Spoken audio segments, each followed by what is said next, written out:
좋은 아침입니다. 우리 찬양하시면서 아침 제풀 함께 들으시도록 하겠습니다. 하나님은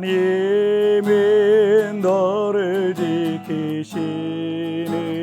자, 너의 우편에 그늘 되시니 낮의 해와 밤의 달도 너를 해치 못하리. 하나님은 너를 지키시는 자, 너의 환난을 명쾌하시니 그가 너를 지키시리라. 너의 출입을 지키시리라. 눈을 들어 산을 보아라. 너의 도울 어디서 오나. 천지지으신 너를 만드신 여호와께로다.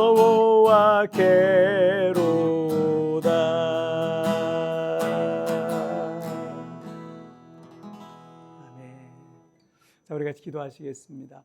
하나님 아버지, 감사합니다. 오늘도 이렇게 우리 하나님 앞에 예배하며 이 하루를 시작하게 하시니 정말 감사합니다. 날마다 말씀과 은혜로 나를 거룩하게 해주시고 하나님께로 더 가까이 나가는 삶을 살아갈 수 있도록 주님 도와주옵소서. 이 시간도 우리 주님 이 자리에 함께 하시고 은혜 베풀어 주실 걸 믿사오며 예수님의 이름으로 기도하옵나이다. 아멘. 자, 오늘 우리에게 주신 하나님 말씀은 시편 120편 1절부터 7절까지의 말씀 제가 봉독해 올리도록 하겠습니다.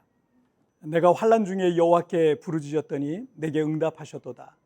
여호와여, 거짓된 입술과 속이는 혀에서 내 생명을 건져주소서. 너 속이는 혀여, 무엇을 내게 주며 무엇을 내게 더할꼬. 장사의 날카로운 화살과 로뎀나무 숯불이 이르로다.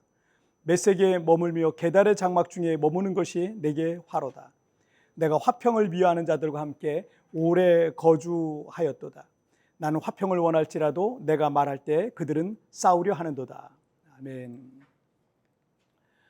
오늘 본문은 시편 120편부터 시작해서 134편까지는 총 15편의 시제를 보면 똑같아요. 성전에 올라가는 노래라고 이렇게 되어 있습니다. 이스라엘의 예루살렘 성은 해발 800m 고지에 있는 산성이었습니다.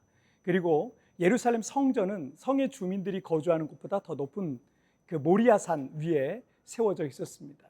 때문에 예루살렘 주민들이든 또 전국의 이스라엘 사람들이든 성전에 가서 예배하기 위해선 그 높은 산꼭대기에 있었던 예루살렘 성전을 바라보면서 그 산에 올라가야 됐습니다. 그래서 이 시편들은 그렇게 성전에 예배하러 가던 순례자들이 그 성전에 오르며 암송하고 부르던 찬송이었던 겁니다.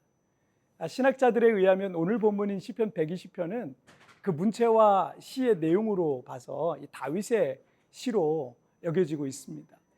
다윗이 사울을 피해 도망갈 때 제사장 아히멜렉에게 잠시 피해서 이 떡과 골리앗의 칼을 받았는데 이것을 목격한 사울 왕의 목자장이 도액이라는 사람이 있었습니다.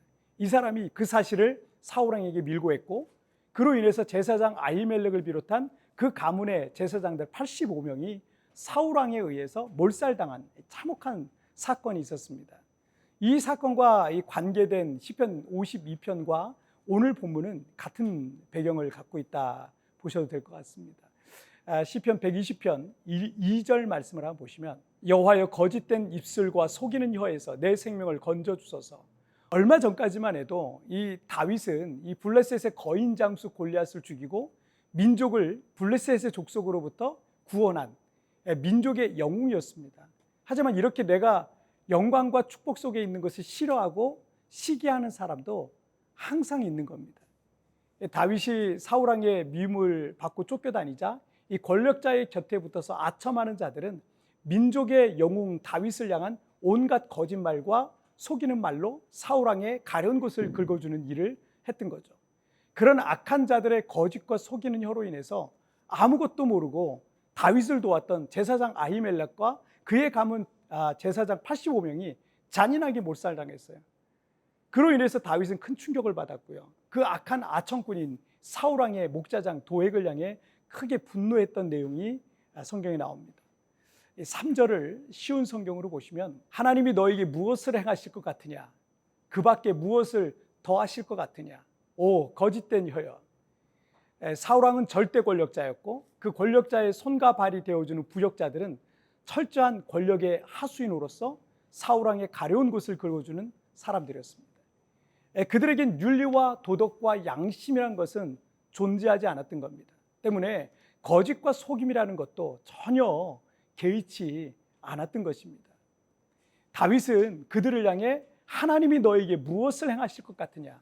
그 밖에 무엇을 더하실 것 같으냐? 라고 이제 묻고 있는 겁니다.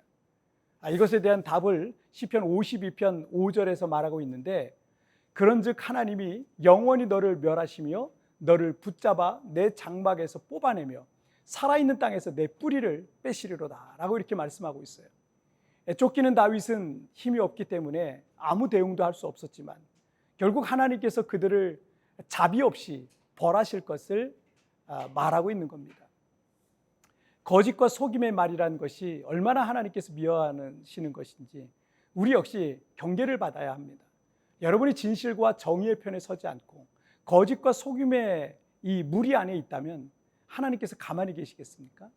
거짓과 속임과 악한 말로 인해서 누군가를 피해를 입고 누군가가 큰 고통을 겪게 될 수도 있는데 하나님께서 그 사람을 향해 침묵하시겠습니까? 반드시 벌하시되 자비 없는 심판을 하실 겁니다. 그 장막을 뿌리까지 뽑아버리시겠다라는 것입니다.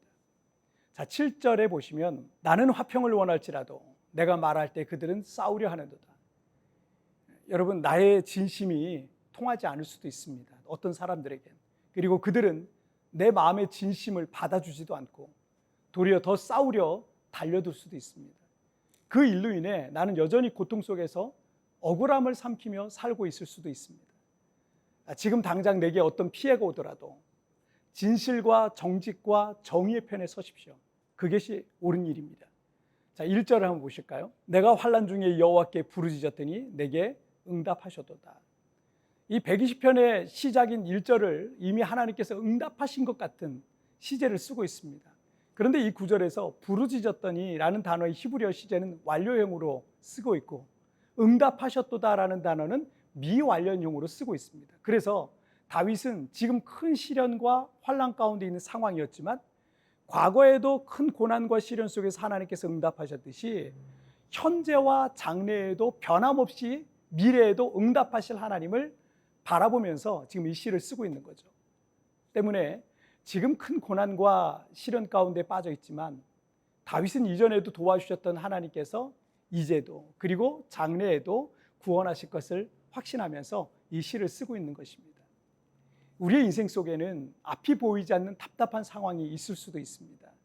지금 돌아가는 상황이 점점 더 곤란한 지경에 이를 수도 있습니다.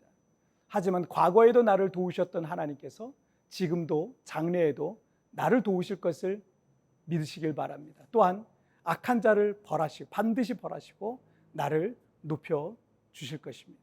자, 우리 같이 기도하실까요? 살아계신 하나님 아버지 감사합니다. 오늘도 이렇게 하나님의 말씀을 통해서 우리가 어떻게 살아야 될지를 깨닫게 하여 주시니 정말 감사합니다.